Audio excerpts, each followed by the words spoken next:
Hoy agradecemos muchísimo a Mónica Uribe que esté con nosotros. Ya ustedes la han escuchado muchas veces con Eduardo Redfield y aquí a quien le mandamos además un saludo. Moni, yo te he oído, fíjate. Gracias. ¿Quién se salva de ese señorón, verdad? Pues bueno, a todo mundo le toca ahí un poquito como... Pero ese es el chiste, ¿no? Ese es el chiste. Ese es el Ese chiste es el de Eduardo chiste. y además cómo te pica y cómo te dice. Yo ya tuve la oportunidad de que me invitara algún día a su programa y le mandamos un beso. Moni, eres experta en temas religiosos. Hablas de muchos temas porque también eres politóloga. Soy politóloga. Y hoy es 12 de diciembre y precisamente por esta razón queríamos platicar contigo, obviamente de la parte del Día de la Virgen de Guadalupe, que pues es algo verdaderamente importante para, pues para el mexicano católico, sería la manifestación más importante, esto de la guadalupana. En cuanto a tema religioso se refiere, yo creo, en cuanto a conmemorar pues un personaje, si me permites decirlo de esa manera, pues que es tan importante, ¿no? De identidad cultural, histórica, nacional. Hay hasta un chiste que dicen que no te puedes meter ni con Pedro Infante, ni con la Virgen de Guadalupe, ni con la mamá de nadie, porque es lo que más nos importa a los mexicanos. ¿Será cierto? Mira, la Virgen de Guadalupe como tal, la devoción a la Virgen de Guadalupe, porque hay que distinguir si es Santa María de Guadalupe. Okay. Es la Virgen María en su advocación de Guadalupe, que es un producto cultural netamente mexicano, porque cada región tiene su advocación en el mundo cristiano. Claro. Ajá. Entonces tú puedes tener, por ejemplo, en Japón a la Virgen se le representa con kimono. En África a la Virgen se le representa con el pelito corto, negrita y con un bebé negro. Incluso los rasgos, ¿no? Los rasgos cambian la carita, por etcétera, supuesto. Sí. Y bueno, tenemos a la Virgen de Guadalupe como un culto fundante. Hay otra virgen muy importante, la de los remedios. Y aquí se da el famoso duelo de las vírgenes, la Virgen de los criollos y del resto, y la Virgen de los españoles. La guadalupana es la Virgen de los criollos, la Virgen nacional, la que está detrás de la independencia, y la Virgen de los españoles, que es la Virgen de los remedios, que se venera en el Estado de México, muy cerquita. Aquí donde está el Parque Nacional de los Remedios, ahí está el templo de la Virgen de los Remedios, una basílica menor. Bueno, ¿qué significa la Virgen de Guadalupe? La Virgen de Guadalupe su culto empezó muy pronto después de la conquista. Hay bastantes testimonios de que en el Cerro del Tepeyac y zonas aledañas ya había un culto mariano importante. ¿Por qué se da ahí? Porque antes de la conquista, justamente en ese cerro, se veneraba a la diosa más importante del panteón prehispánico, que finalmente es una diosa madre. Lo que tenemos en todas las culturas, ya sea europeas, africanas, siempre tenemos esta diosa fundante, y después se pasan a las religiones masculinas. Justamente ahí, en el Tepeyac, hay una veneración muy antigua que se va transformando en el culto guadalupano. ¿Cuándo empezó exactamente? No lo sabemos, pero sí tenemos elementos para decir que a partir de 1540 ahí había una capilla donde se veneraba a la Virgen María. No era la Virgen de Guadalupe el lienzo que conocemos, no sabemos si es o no. Las referencias que tenemos es que se trataba de una Virgen de plata tridimensional, y esto lo tenemos por un testimonio de un pirata protestante inglés, Miles Phillips. O sea, es el elemento que nos permite decir que había un culto guadalupano. Que si estaba la imagen ahí, no. Por 1500 estamos hablando. Estamos hablando de 1540. Bueno, Miles Phillips es de 1560 aproximadamente.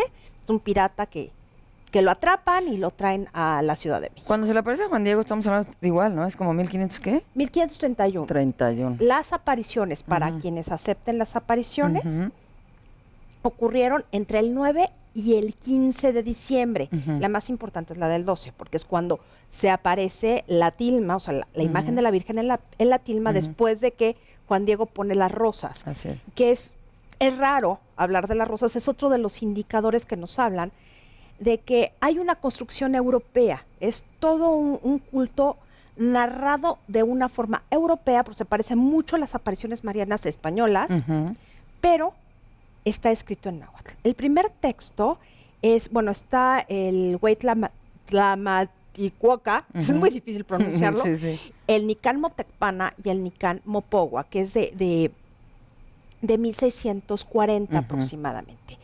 Este texto asume ser un texto que se funda en otros, en tradición oral y en otros textos. Los textos de Antonio Valeriano, un indio cacique, los textos de Fernando de Alvez-Tlixóchitl, un noble indígena, en los que parece tener un referente, pero hay lagunas textuales que no es que siembren dudas o no. Digo, para el milagro guadalupano y la canonización de Juan Diego se hizo una investigación, hay quienes aceptan esto, hay quienes no aceptan esto, pero hay una serie de elementos indirectos que confirman que hay una veneración de la Virgen de Guadalupe y justamente tenemos en 1550 alrededor el pleito entre el arzobispo Montúfar, dominico, que está a favor del culto guadalupano en el Tepeyac, y el superior provincial de los franciscanos, Fray Francisco de Bustamante, en que se enfrentan los dos, los franciscanos diciendo que no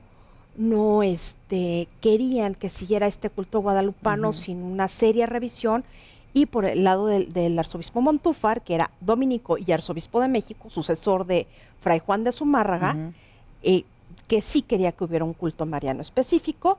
Y bueno, no extraña que se llame Santa María de Guadalupe, porque los conquistadores, el primer grupo de conquistadores era extremeño, y justamente en Extremadura está el monasterio de Guadalupe, que era la Virgen que se veneraba en la zona. Entonces no extraña esto. Hay una correlación directa entre la cultura de los conquistadores, sus cultos marianos, costumbres, tradiciones, y lo que aparece ya en 1550 ya es muy clara la devoción a la Virgen María en el Tepeyac, y se le llama de Guadalupe. Bueno, y después tantos estudios que se han hecho, ¿no? En torno a si la tilma o no la tilma, si es original, si no es original, y se dice, pero al final yo creo que ya nadie lo pone en tela de juicio. Es que ya no importa, no importa en términos sociales, el milagro es social. El milagro de la Virgen de Guadalupe es que su culto logró expandirse por toda la Nueva España y los reinos hacia el norte y hacia el sur. Ya hay evidencia, incluso si vemos los registros bautismales, ya para 1720 el nombre Guadalupe ya está entre los nombres de las niñas nacidas en Nueva Vizcaya, es decir, Durango, Chihuahua, bueno, no Chihuahua ciudad, sino la parte sur de Chihuahua, y en Nuevo México. O sea, ya se tiene constancia del nombre. Creo que de hecho es el más común en la mujer, ¿no? En México creo que sí, Lupita es así como... Pues yo creo que Guadalupe y Concepción, ¿no? Pues no conozco muchas Concepciones, pero Lupita. Lo que pasa es que ha cambiado, pero el que ha permanecido desde mediados del siglo XVIII es Guadalupe. Y luego creo que nombre es José, incluso. ¿O sí, cuál sería? José. Sí, José. Porque José se junta con otros nombres, ¿no? Exacto. O sea, son los nombres. Sí. Lógico, María y José, porque no es Guadalupe Secas, es María de Guadalupe. Sí. Ahora, ¿por qué el 12 de diciembre?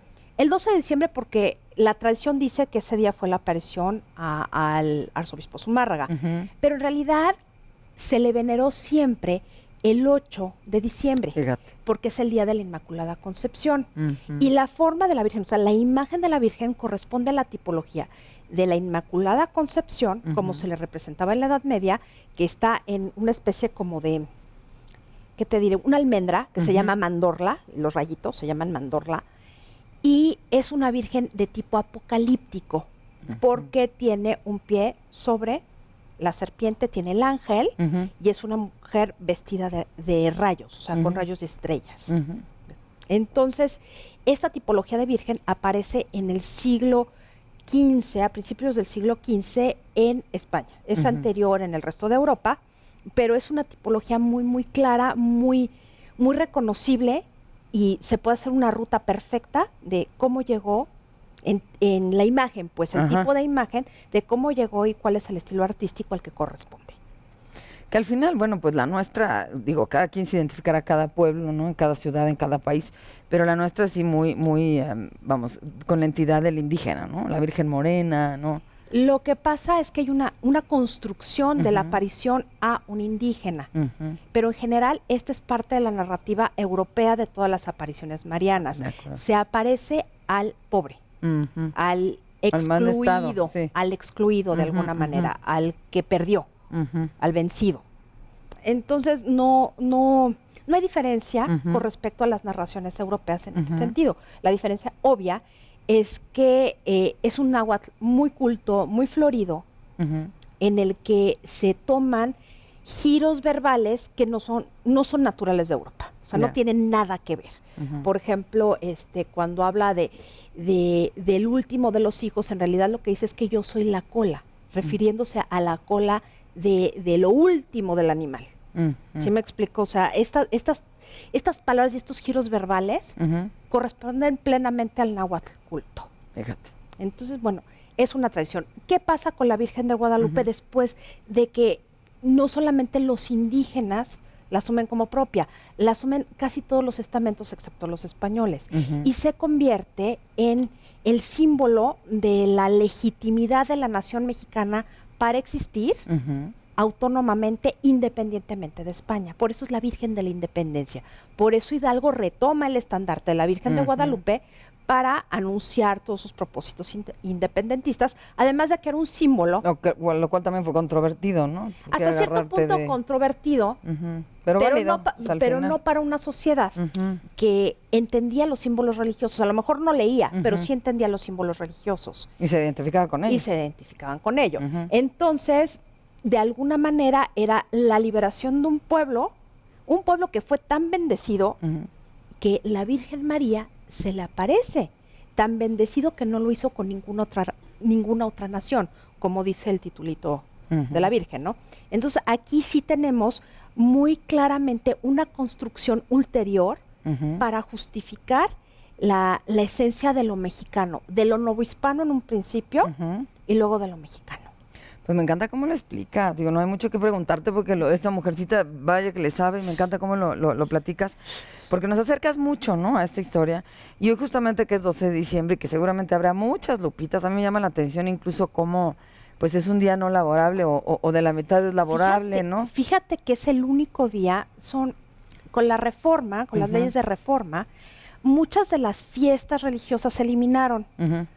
Los únicos 3 días que permanecen desde 1859 a la fecha, inamovibles, bueno, Navidad ya no, pues es evidente, ¿no? Es la fiesta de la Virgen de Guadalupe, jueves y viernes santos, que en otros países católicos, por lo menos el jueves es laborable. Sí, claro. Pero son 3 días que no se tocaron. Ni quien te pele, además. No, ese día, olvídalo.